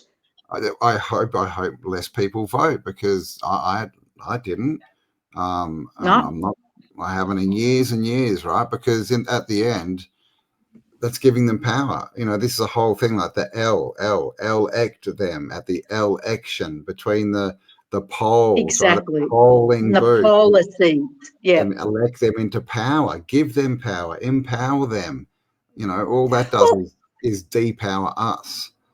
exactly. But you can go on the AEC and they don't give a shit who you vote for. They just want your name crossed off the polling thing. They just want to That's all know they who, want, because they just want to then know what you're you're thinking. consenting to their management. They don't care. And that's the thing. At the end of the day, it's not even a country; it's a corporation, which obviously Exactly, which is they treason. only deal with dead people. So if you vote, Yeah. you're saying, "Yep, I agree. I'm a dead person. Take my Yep. money. I'm lost at sea." And you know what, Campbell, that's the biggest rabbit hole of all. There's a lot of lies, but you know what? That's that one there. People it's very hard to get the head around. And a lot of people, they think they know a lot about the common law, constitution, da, da, da, da, but they're all also in confliction. So One thing I learned, because I went down that rabbit hole for like pretty deep for like 10 months or something. And at the end of it, most people, this was probably a decade ago, were still trying to use the system to beat the yeah, system. You can't yeah, use a system that is set up to basically to defraud us, right? And is just all so that we can't understand it with legalese and all. You can't use that to free yourself. The only way to no, free yourself full is to contract. declare that it's all crap and that we're not playing this game anymore. Yep. Um, and We live in a contractual realm. It's all yeah, contract. yeah, it's Everything's all contract. That's all they understand. yeah, for sure. Contract Such law, man. so interesting. It is. It's So interesting. necromancy, right? Because they only deal with dead entities. It's That's necromancy. it. That's why the Yes. judges wear black robes, right? Yep. And the Saturn cube on your head at university. Yeah, yeah, exactly right. When you get your 1 degree, you know, your 1 degree of Freemasonry. Oh, darling, there's so much there, isn't there? It's So crazy. going Yes. on that, this actually is isn't it amazing? I find it amazing how you can have conversations and you may not think it has anything to do with what we were talking about, as in the exhibition buildings and stuff. It's got a lot to do with it. Would you believe? So if you want to go into, I've got the first, have a look at the outside of the photos that I took, because I went there a few weeks ago. Yes. And Okay. if you zoom in on the bluestone, you'll see how big the foundation of that building is. And that's just a part of it. Like, you've got underground car parking at the exhibition buildings, Campbell. You can go down many, many bays. Really? Yes. So yeah, you might not be able to see it properly, but that's part of the outside. But you've got very thick bluestone foundations there. And that's what I was talking about. Like, they are really, really thick. They have to be to hold that building. Yeah. That's the main entrance, or one of the entrances. No, that's not the main entrance. That's one of the entrances. One of them, yeah. Now, this is a door.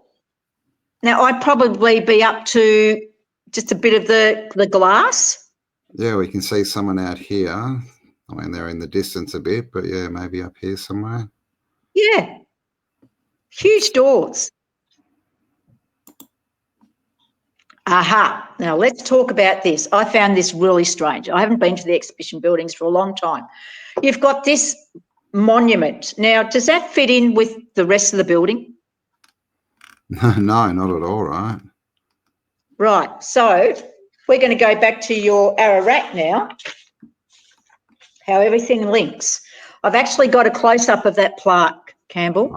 Okay, is it? Oh, there, yeah. There it is. So that plaque actually says that that stone was put there in 1880 by the governor of that time. So the stone pillar was quarried from Storwell. Yeah. placed in front of the Royal Exhibition buildings to show the choice of stone that was used for Parliament House, showcasing the endurance of local stone to the people of Europe and to the world. And literally there as a monument for how solid our stones are and our quarries are in Victoria. What? Yes. What is what I thought when I saw it? Look at the stone, look how thick it is. And it's not It's even literally level on the ground, but yeah. no. Like so the monument is to show how good the stone is. Yes. And that the same stone was used to build Parliament House. Okay, that's weird. It's an exhibition, apparently, for our stonework for the 1880 exhibition, and a monument was given of why it was there in 1979. So that bit of stone's been sitting outside the exhibition building since 1880, but they didn't put a monument on there until 1979. So you would have walked past there and thought, that plaque. August 9th, 1979. So you would have walked past that and thought, what is it? Jeez, and they do this all the time, right? They just put a plaque or a date or something, and they say, "Look, that's the proof." But that's clearly doesn't even look well. It's not, right? It was put there 100 years later. Okay, let's have a good look at that pillar, that monument. Okay.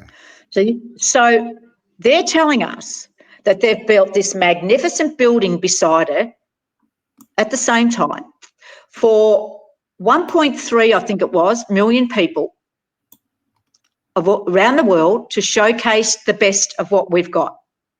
And yet we can't even put a piece of stone that was supposed to be used for Parliament, the Melbourne Parliament House, on a level block or anything that's decent. That is something someone from the 1880s would build, as far as I'm concerned.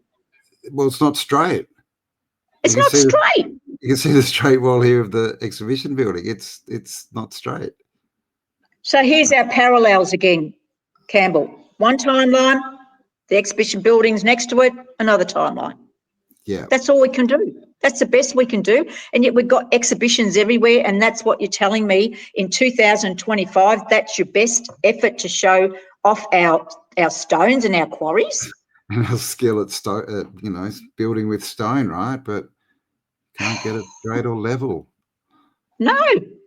So for people, this quarry isn't even in Stawell. It's actually closer to the Grampians. Yeah, right.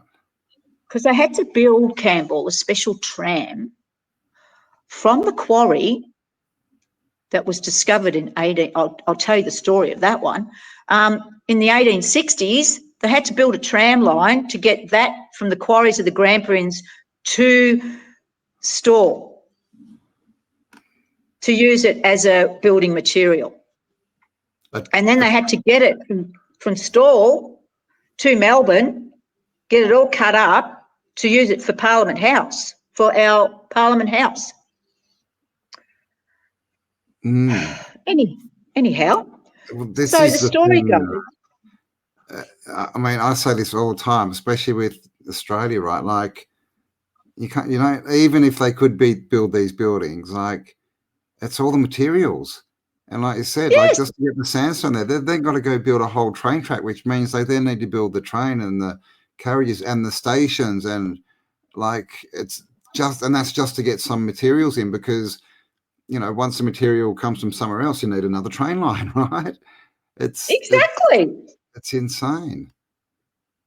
So let's add that to the impossibilities of our list of drunk people and opium people and gold rush people and the weather and the mud and the dry and the horses and the food and the blah, blah, blah.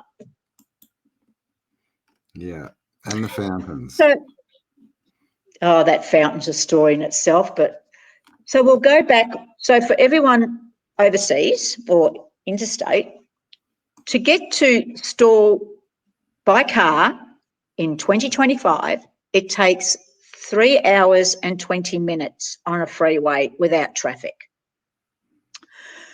This quarry is actually further, so it'd probably take a good 3.5 hours plus to get to the Grampians. So the story goes, in 1861, Francis Wilkins, a stonemason of Stawell, but we had no stonemasons even in Melbourne in 1858, discovered an outcrop of free stone. Free stone, Campbell. Free just stone. standing up, like they're just growing, like cows and shit. They're just growing out in the paddock. In a place called Heatherlie. So Heather Lie. It's just ridiculous. On a mountain called Mount Difficult.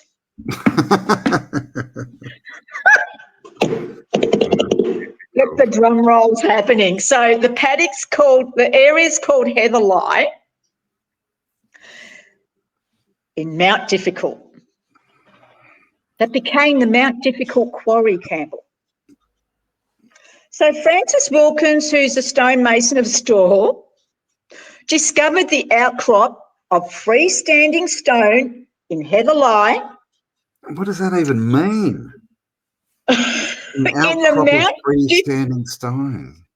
Sounds like he's found a stone circle, like standing stones. No, you look at it in the old pictures and they're just stones that are standing up. Yes, like Stonehenge. Yeah. Or a stone circle. They're just freestanding huge stones. That's crazy. Wow. Discovered an outcrop. We're not even talking about what's outcrop. That's an agricultural word for fucking crop. Yeah. Well, an outcrop. Yeah, it's just sticking out of somewhere, I think, is what it means. Yes.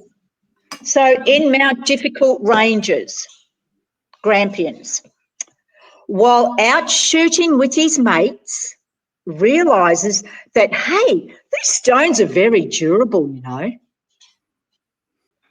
So the Stawell freestone was, I found this this is a quote, Campbell. All of that was a quote that I found. This is very interesting. The Stawell freestone was unanonymously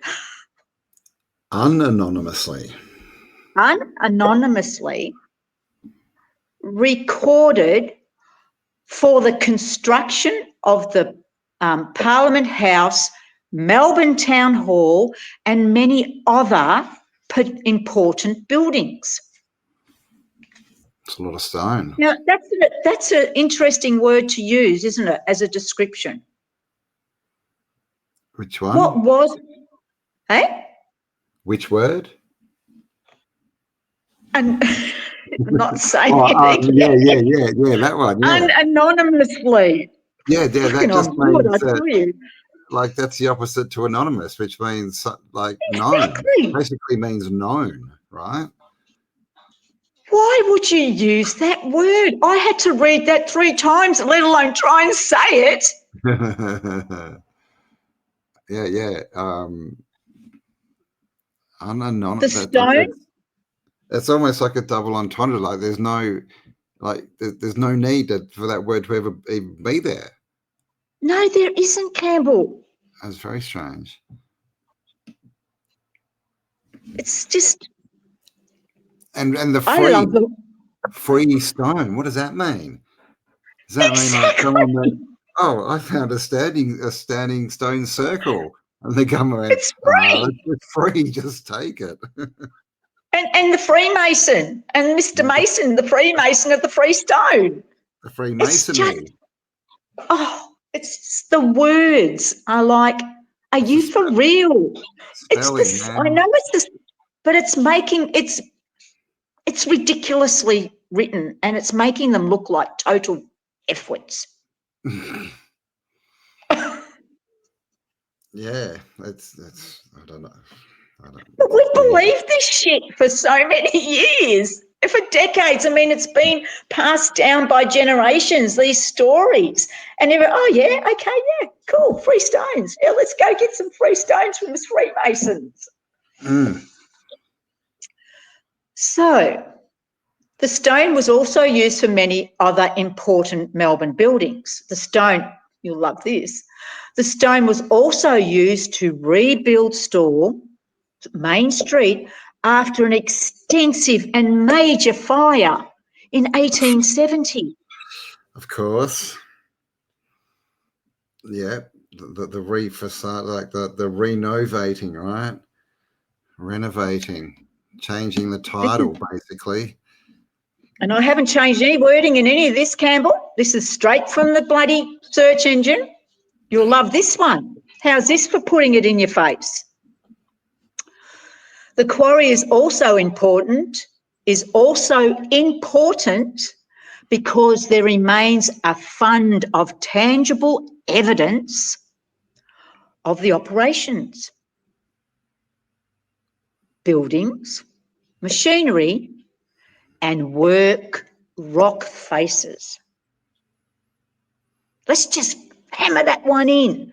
So the quarry is so important because it's got such tangible evidence of its existence and operation, because it has buildings, machinery, and the rock faces still show the work of the quarry. Why would you put that there? Why would you need tangible evidence? Exactly right. They're trying to prove it, but I mean they're saying half of the proof that the quarry existed is because there's buildings that we say they use the stone for. Like, what are they saying there? Are they saying, hey, look, we know you're going to question this in the future, so we've got tangible evidence to say that quarry existed in 1870 because it's got this, this and this? Well, no, sorry, it's not tangible evidence for that. It's tangible evidence it was already friggin' there. Yeah, like show me, construction photos. That would be more evidence. You can't get them. Show me who worked on this. Show me, all the quantities of stone that was quarried there, and the dates of when it was transported, and and who the transport company was and how they get it there. And yes, there was trains, I understand that, but I've got to look at the trains going to Stawell, because that those train lines didn't go up until later in the 1870s, so maybe they did by train. That is a fair enough, but were the train lines already there? Because I've got photos of Melbourne pre-1850, before the train lines went in, of train lines. Nice. Yeah, and of course Melbourne's one of the only cities, they do it every now and again, right? They actually leave the trams in the cities, but every city had trams in them. Like every city. I mean, just in Australia, without too much research, you can see every capital at least had them, and they all got ripped out. Thanks, Mr. Rockefeller. Stawell just told you that. They had to build a tram to get that stone from the quarry in the Grampians into Stawell. They just told us that. The thing. And to do that, they needed to build ironworks to make the iron and to smelt it. And it's just such a... And the steam engines, because they weren't coal, they were steam. I totally agree. And this is the thing. We call them steam engines, but we've got this narrative of there was someone with all this coal just shoveling coal constantly into this. No, I totally agree with that. I think... They're telling you it's a steam engine. They tell you, yeah, exactly. Yeah, it ran on steam. Like a lot of the old world did. Like water is a big part of the whole free energy and the whole how did everything work in the old world, man. Water, steam. Absolutely. Well, if you look at the really old photos, Campbell, of Melbourne, the old ones, there's chimneys everywhere in the ground. Why? They're not blowing smoke, they're blowing steam, because we're using water energy. Yep. And the water cannons. all that stuff. Wow, What were the cannons? Well, have you Okay. got anything? I mean, I'm trying to work that one out. Clearly, half the cannons they Steam. show us. So There how will was they no be? smoke. They put the cannons in later. I think that those cannons were used as a symbol of maybe prayer or harmonised sounds for something, you know, because they're all around a battery fort. Yeah, the batteries. Water, everything, water-based energy. So cannons, that's what you see, like smoke coming up. Could have been steam. Could have been blowing steam. Yeah, that's the problem, man. They're just blowing steam up our ass, right? I remember when I started researching, someone actually came up and said that the cannons were all a facade. They were actually a healing. They were used for healing or for sound or something. They were reinvented as a system for cannons and gunpowder, but they were never originally used for that as the bells. Yeah. So what if we were blowing steam, using steam as a sound out of a cannon? Well, I mean, there's a little whistle on the steam engines, right? Yep, that's right.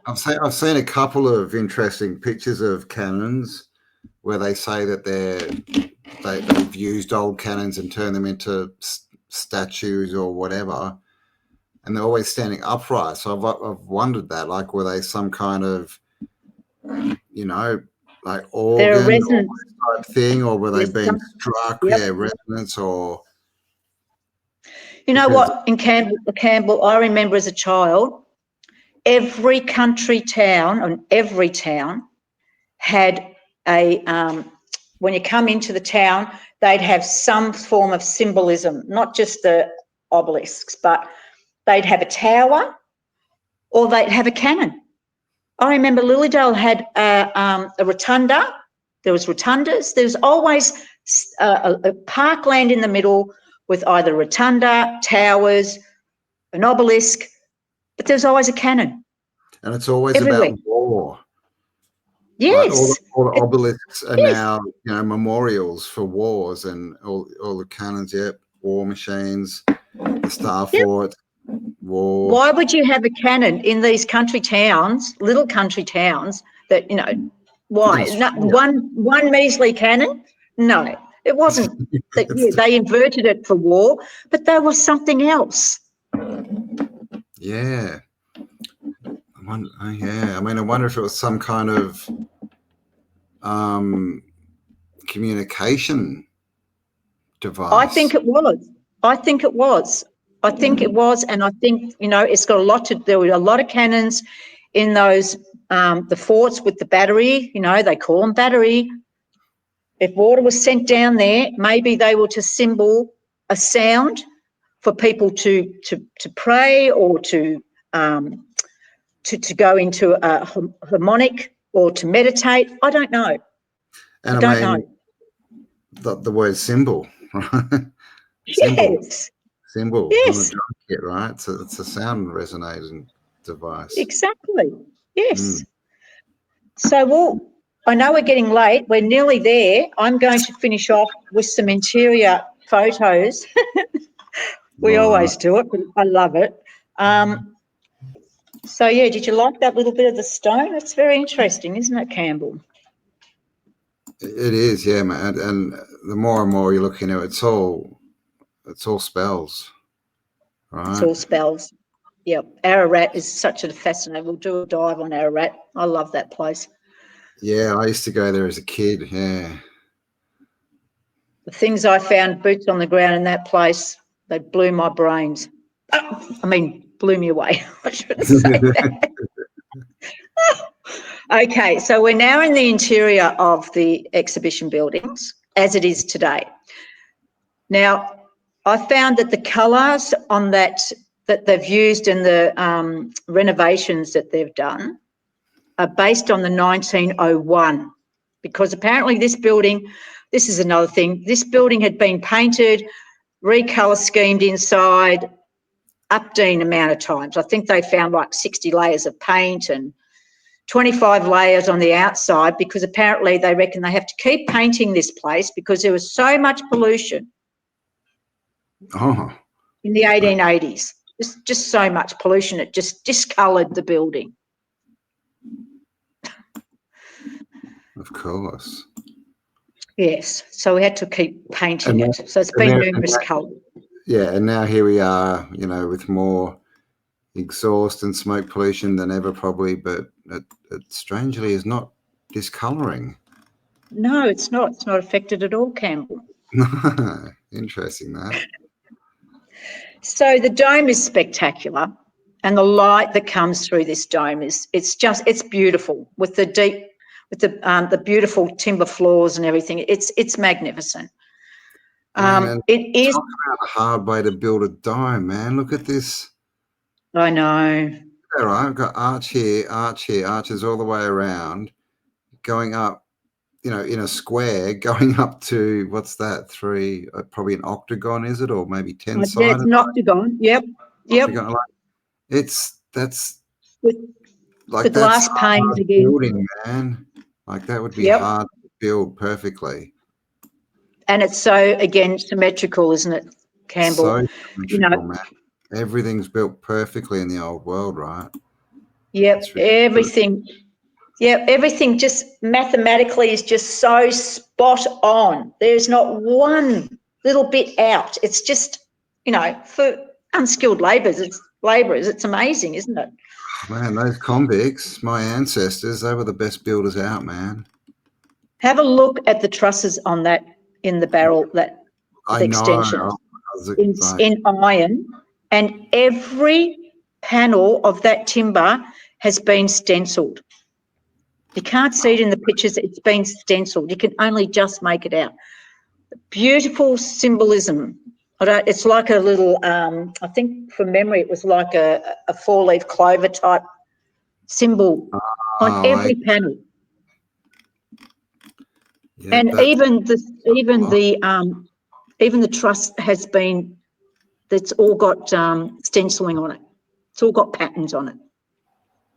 It's so intricate. It's just crazy. And there's no way we could. There's no way any building company today is getting this built, man. No. Nope. You know, and can you just imagine if that, like those barrel roofs also in the glass, the crystal glass we were talking about? It's just friggin', you know. So it takes my breath away. We were there for they had a market on, and people were just staring at me because I couldn't stop taking photos. They all thought I was crazy. So here we go. Every corner of that octagon, or four corners of the earth, you have a Latin saying.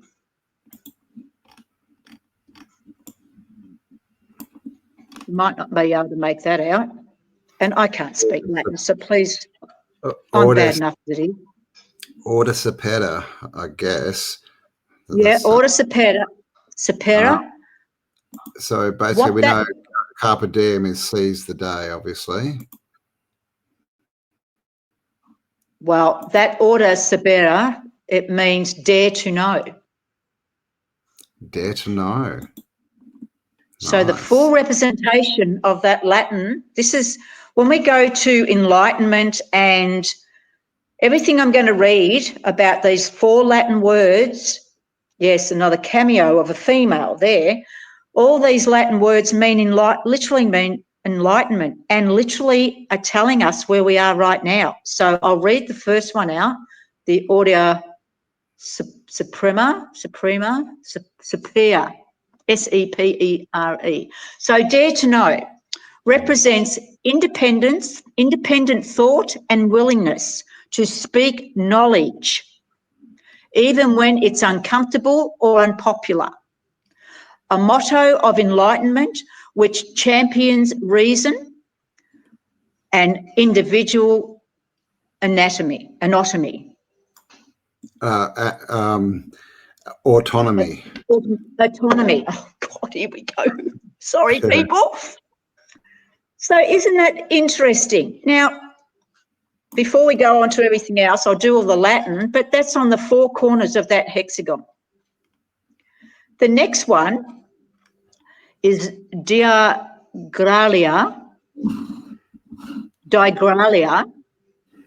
I'm probably saying this wrong. DEI space GRALIA. Means by the grace of God. Okay. So a hyphenated abbreviation is DG, which can be found on coins, official documents, and in royal titles. Oh. By the grace of God, royal titles. That's why they think they have right to rule, isn't it? Maybe we already had royal titles here way before they came. Oh, well, I think, yeah. Yeah, they stole, right? They stole everything. But very interesting choice of Latin for an early Australian colony. Well, totally, because you know who was educated in Latin that was coming out to Australia. You know who'd be able to read them.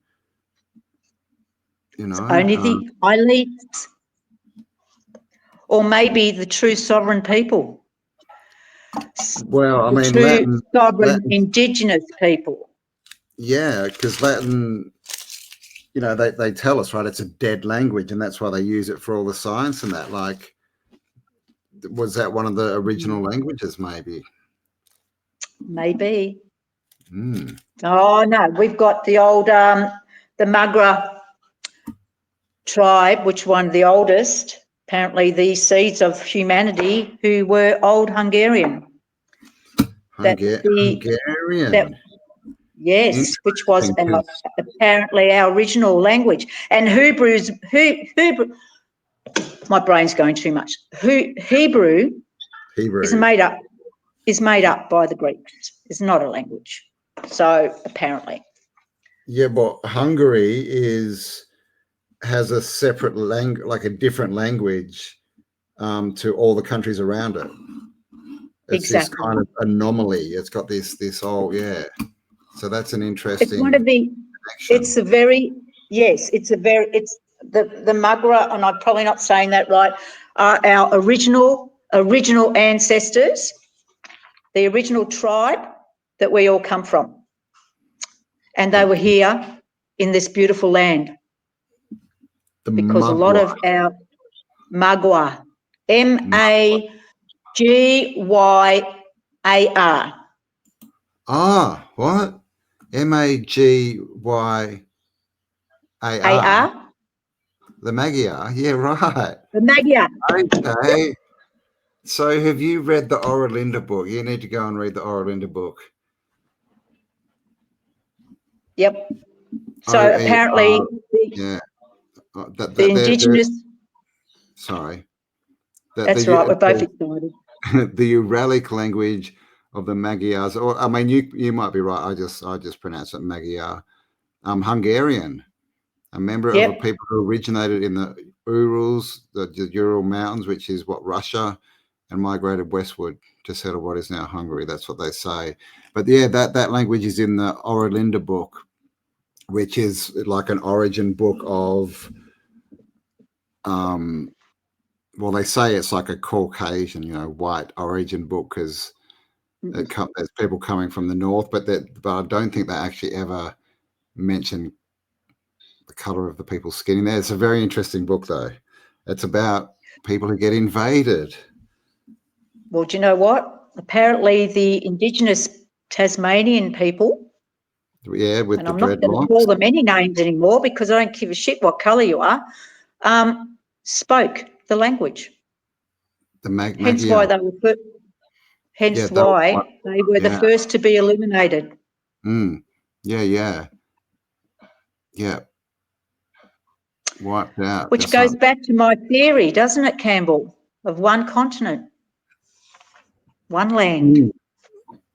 Yeah, and they do tell us that in science with I've forgotten the word.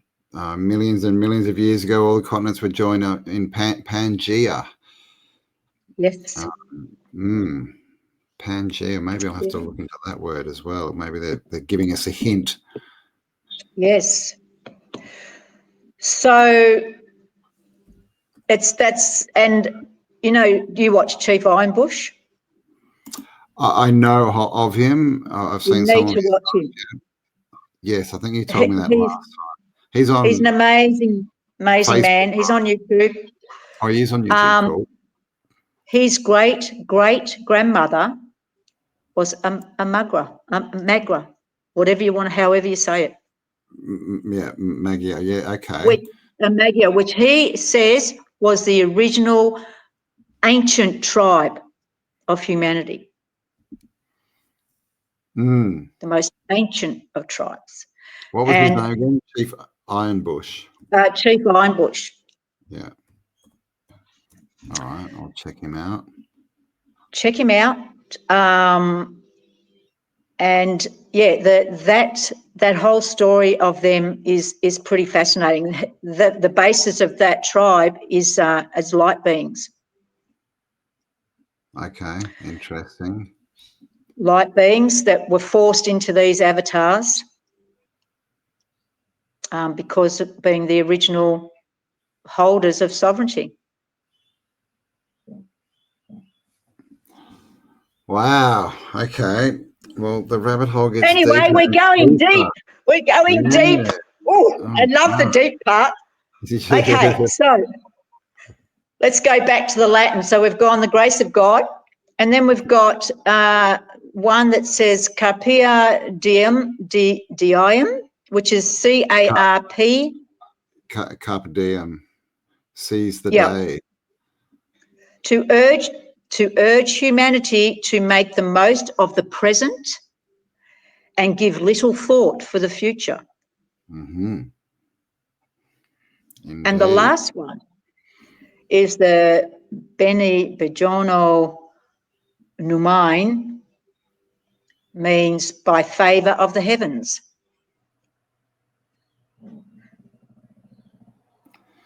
Yes. There's some deep stuff there. Yeah. And why would it be up there in Latin?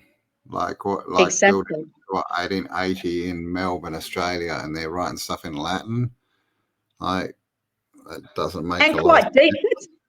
That's deep stuff, and that's also messages to us now, Campbell. I mean, dare to know represents independent thought and willingness to speak knowledge, not to be afraid, not to be uncomfortable, not to be unpopular for saying your truth. Is that not where we are now? Yes. Is that not maybe where they were back then? Yeah, totally, man. Thou shalt not be a gaslighter. I love it. Exactly. This is exactly what's going on again. Yeah, for sure. Division, gaslighting, people like losing their mind because they're told something from the media, right? The press release. And to live in the present. I have people that I know, Campbell, that are very fearful at the moment. Yeah. Including my own, my sons, and I've said to them, and they're so more comfortable now that I say to them, don't worry about the past, even though I research the past because it's very important, but to worry about it, probably more on a personal basis, it's not worth it. Don't take your baggage into something else.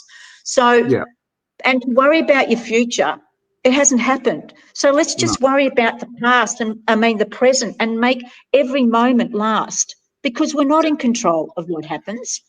We are to some extent. We can manifest.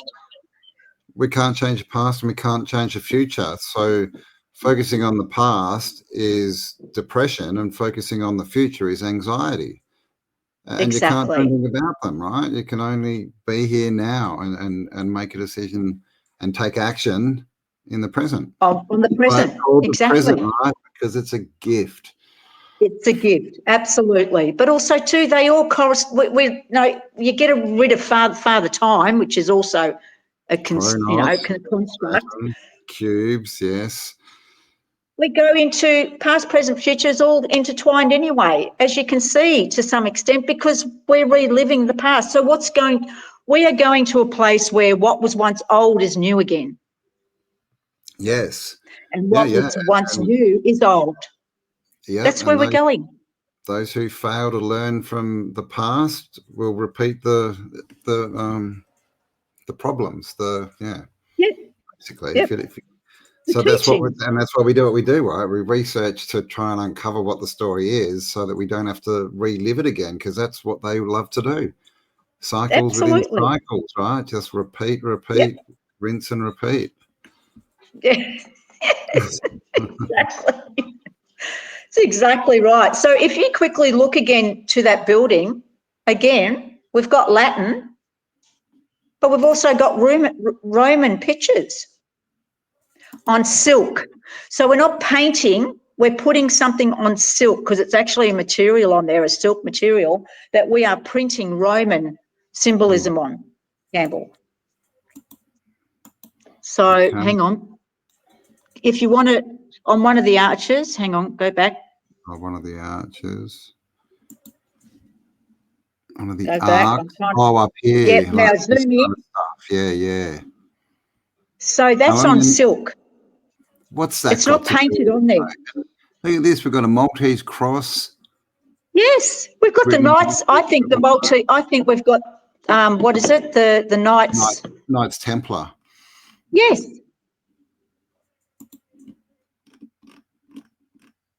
There's that one again. I've got a close one. There we go. More Roman stuff.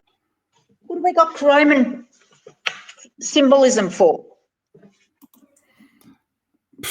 Well, all roads lead to Rome, right? The Roman invasion. I mean, Rome. And that what is Rome? Who are these Roman that are Roman around the realm, by the way?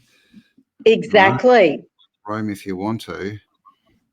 So if we're a British Empire, supposedly, wouldn't we be putting British symbolism up there? You would think so. So that just goes back on my theory again. We weren't taken over by the British Empire. We were taken over by the Roman Empire, the Catholic Roman Empire, the Vatican, Knights Templars. Yeah, the J hats, those people. Yes. That you're not really supposed to pay, which is proof that they're in control. And of course, these people we know own all the press. They own all the media, all the media, right? All the pharmacia. Yep. This the same people that were kicked out of countries after countries in the past because of who they were. The name stealers. Yes. And shall remain nameless. 160 countries plus, I think it was. Yep. I mean, and this is the thing, like there's this massive building, right? All these surfaces, all these pictures, and it's all to showcase Melbourne, yet there's not one kangaroo, not one koala, not one platypus. Have a look at some. No, and also there's also there's women depicted on the panels as well. On these panels? No, on the longer well, they're up there too, but boobies out, jeez. Go have a look. These ones, was it? No, that's another cameo film, female that's everywhere. But further down on the ground, you've got long pillars. Oh. Go down. Oh. Did I send it? Yes. Can you see? Yeah. There's a couple of women. Yeah. There's. I think there was in total 7 women in different symbolism on those sections. And again, more Roman.